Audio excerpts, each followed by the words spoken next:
Alright, for those of you just joining us, you've got Supremacy League action right now. We've got Impact versus MIA. Now, MIA played a round earlier. We watched them play ARP. ARP handled them pretty easily. MIA, they ran into some trouble about mid-match, but it was still a pretty close game. But right now, we're going to see what happens. This should be a pretty good battle, so we're going to do the ceremonial nose touch of Tier 1 ships. And once that happens, I am going to become the eye in the sky.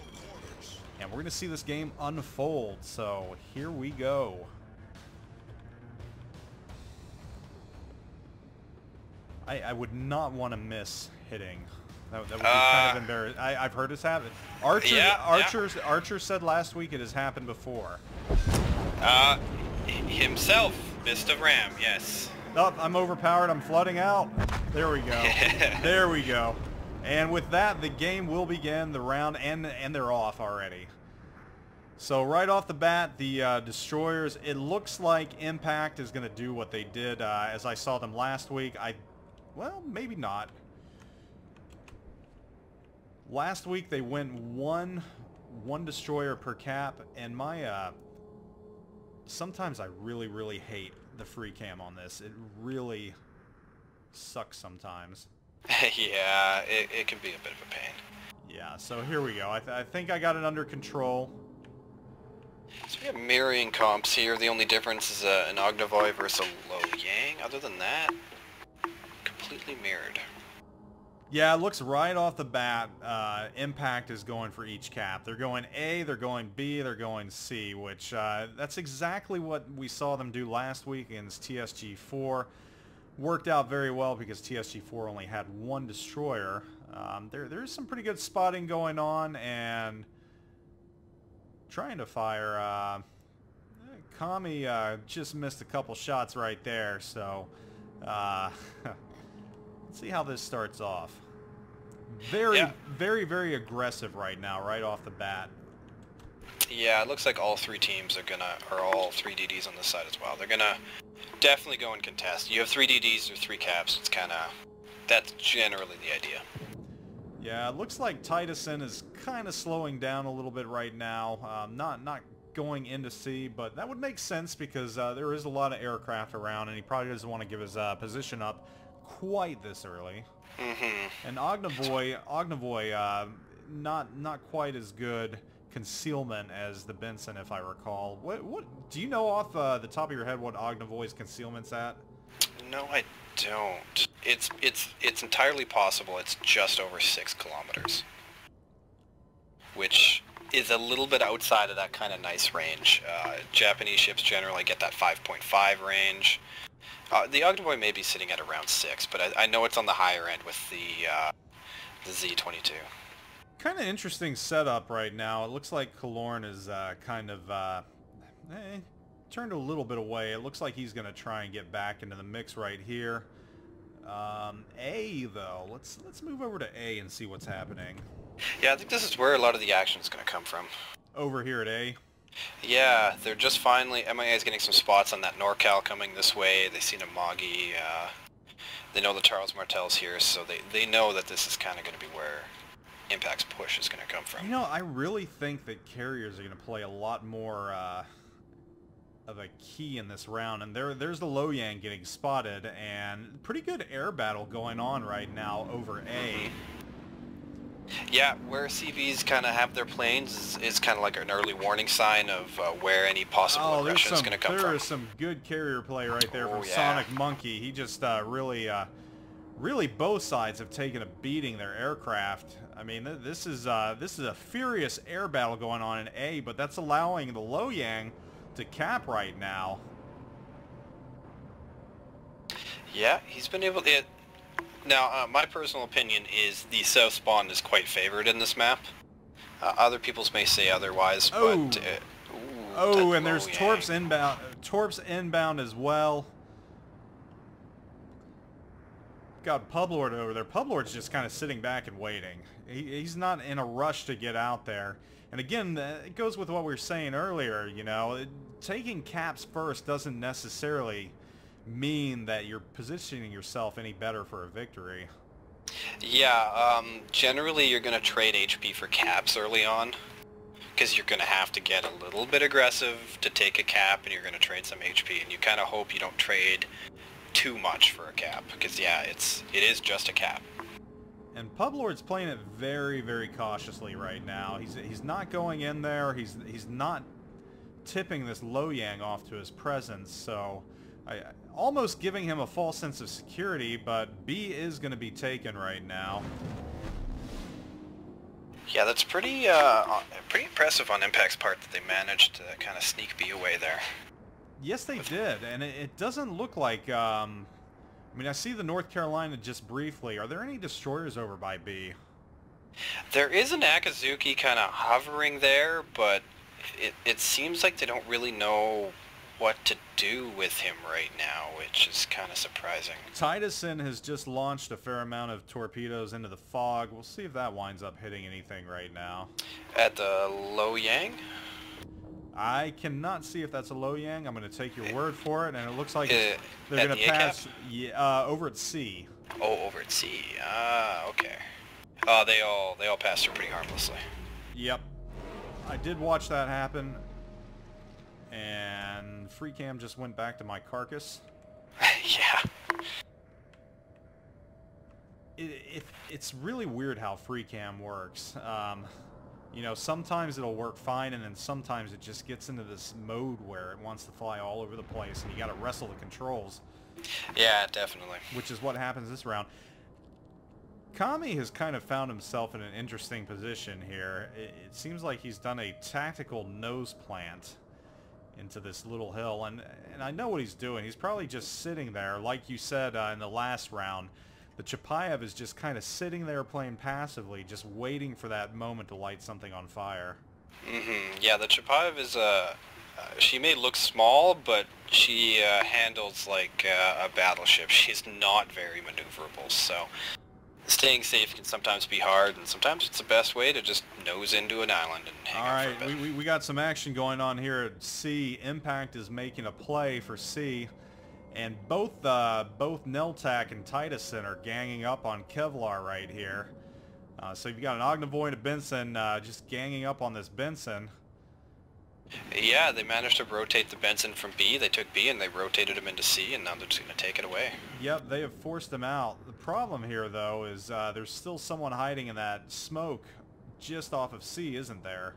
Is that the... Nope. Nope. Okay, so the Akazuki has moved on then. Yeah, he's gonna go. They're actually collapsing it on B with 2 destroyers right now. So Neltak has actually found himself a very good position to. I'm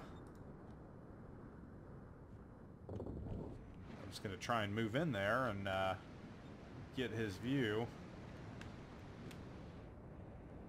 There we go. There's Neltak right there. He's found himself a nice little cove. And he is taking a little bit of fire from Kevlar. If he remains spotted, he's in a world of hurt actually right now, because there's a lot of ships looking at him. He just took some bombers right there, landed to find a hit, and he popped damage control right now, and he's not on his way out, so... No, so he's very much... we're going to keep the action here just for a second. We're going to keep it off... Ooh, Spaceman is taking a lot of hits, so... We're seeing that from here, and Neltak is just firing away at him, but he's got smoke. And this Amagi is going to be an issue right here if Neltak... Well, here comes the enemy Benson, too. This might be... might have been bad, but he's got smoke, fortunately. Still hasn't managed to cap C yet. This is very much a good battle right here for C. That smoke will give him a little reprieve.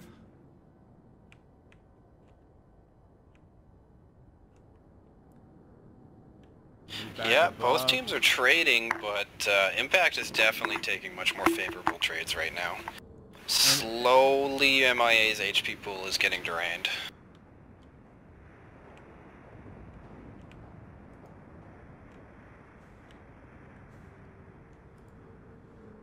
There's some torps coming into Spaceman smoke. It's possible.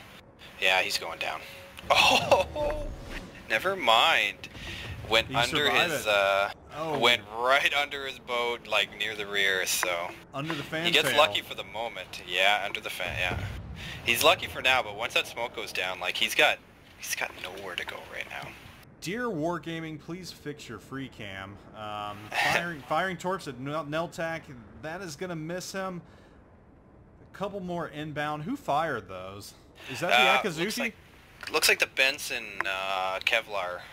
Those are definitely very, very slow Benson torps, so pretty much sea mines. I hate those torps. I may be wrong, but I believe the black is the only one with the slower torps. Oh, those in the game. Those are hideously slow.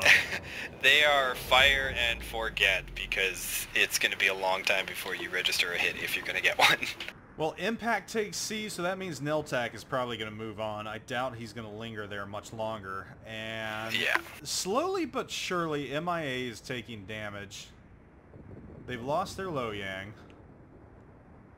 Yeah, they're getting whittled down right now. There's not a whole lot of focus fire going on. All of their positions across the entire map, I think, are a little too passive. They're kind of stuck in the open, but at the same time, not in positions where they can capitalize on any mistakes or hold points. No, this has become a very interesting round. It's almost like I would equate this to football man-to-man defense. I mean, there's really no, like you said, groups going on. No one's grouped up. No one's focus firing. But that just kind of tells you that Impact has faith in the strength of their individual players, that they're willing right now to just kind of go out on their lonesome right now and, you know, just pretty much fire at will at targets of opportunity.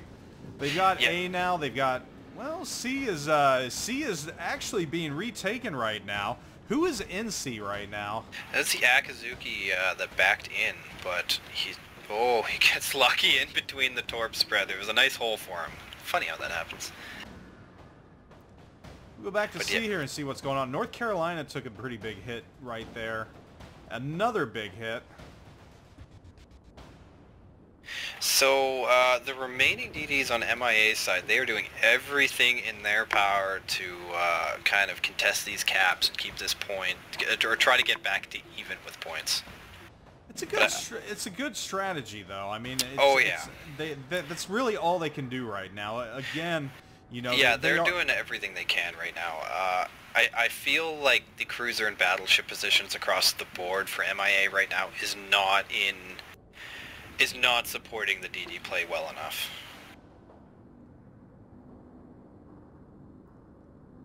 No, and right now, you know, Impact, they're just going to do what they do. Yeah, right now they're just going to make good shots and keep making good shots. You can see they're not being overly aggressive right now. They're not pushing the caps. They're just kind of sitting back. You've got Kaloran back here, you know, and his Amagi just taking shots at this North Carolina and this Charles Martel over here. They're not going to be overly aggressive. You know, they'll probably contest if the opportunity comes up, just to make sure the points don't get too out of whack. But really, I think they're just going to wait for these ships to make a mistake. And Kaloran might have had the Charles Martel, but an island decided to get in the way right there. And Lord Cadus lives a little bit longer because he was perfectly broadside right there. So... yeah, the Charles Martel's a sticky ship to pin down, that's for sure. I will say that airplay, carrier play in this round has been pretty key. I want to say the carriers have been a lot more utilized in this round than they have in previous rounds we watched today. Yeah, I think MIA actually made a roster change on their carrier as well, and I don't think it's, at least against Impact, not paying off. Sonic Monkey is definitely, he's definitely controlling the skies. It's even possible Polarberg, MIA's CV, is out of planes right now. And that's really, really early to be out of planes, because I don't see any in the air. Yeah, he just lost. Oh, he's got a few. But... Yeah, he's got a couple fighters here, but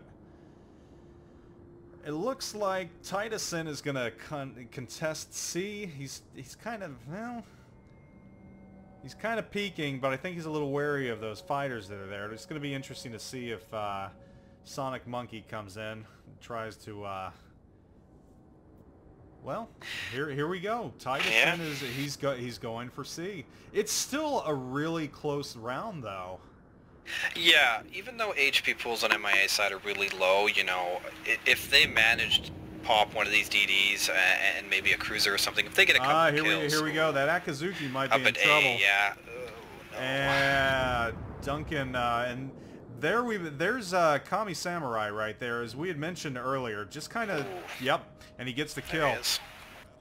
We were talking about just, you know, being in that Chapayev, just very passive in the beginning, but he's got himself in a position where he can't be hit by the enemy, but he's in a good position. If anyone's trying to contest a cap, especially over there in A, he's got a perfect vantage point. Yeah, that's the difference between a good and a great Chappie player is how well they're able to kind of identify where they're going to need to put their guns. You may not get a lot of damage, but it's the damage that you manage to get, and you got to make it count. And times like that, and you can see right now he's already shifted to the east. He has a perfect line of sight on the Amagi right now, so he's just hitting C right now. That is just a really good piece of terrain on this map, and he's exploiting it to its full advantage. Yeah, so MIA know they need to make a play, so they grouped up on their strong side, I guess you could call it, and they're pushing through. It's unfortunate that they already own this side, but yeah, but they have to. They're in a position now. The point spread is becoming an issue for them right now. Not ship wise, but we've got Impact almost with 800 at this point, and this round's going to be over if they don't make a move. Yeah. And I'm wondering why. Obviously, like you said, the majority of their ships are over at C. But B is really what they need to make a play on, and they've got a North Carolina up here, but he's just kind of sitting. He can't do much because I don't think he has any support. And Publord here, this is interesting because Publord is kind of pushing through, and I wonder if obviously he knows he's there. It's going to be interesting to see if Publord actually makes a move and tries to flank him in the back and kind of hit him in the rear. Yeah, it really kind of looks like MIA is kind of in desperation mode right now. Yeah, I think the battle is going to be lost over here at C. I mean, Impact's been in control for a while, and that's just because they're an experienced team with veterans.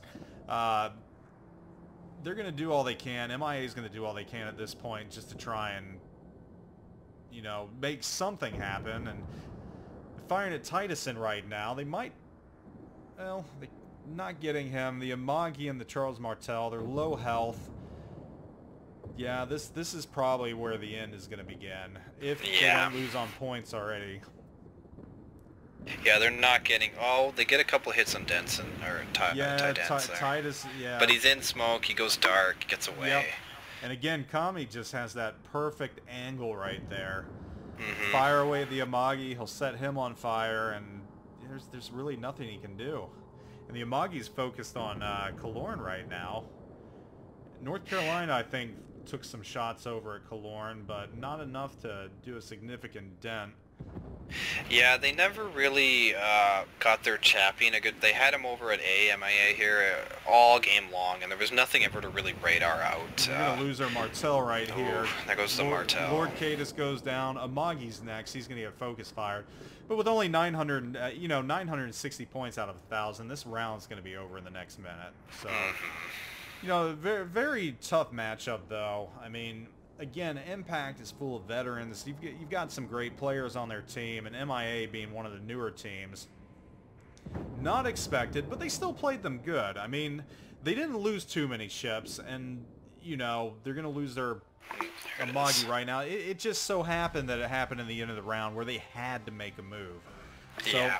I really think what happened was, and you know, and I'm not saying this as a slight against MIA in any way, shape, and form, but Impact just knew that they could trust their players to, you know, do their thing.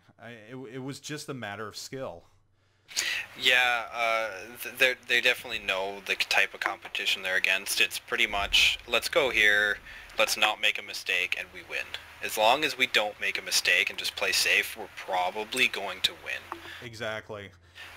But again, you know, kudos to MIA for hanging in there. They played a very good round against them, especially for a new team. And I'm like any team that's gone up against Impact or OPG, I'm sure they have learned a lot from this round. And, you know, I'm sure they're going to go back. They're going to see what they did and learn from it and, you know, get placed in the appropriate place they need to be. So, again, it's a great learning experience anytime you go up against a better team. You can't look at it as a loss. I mean, you look at it as an opportunity. Exactly.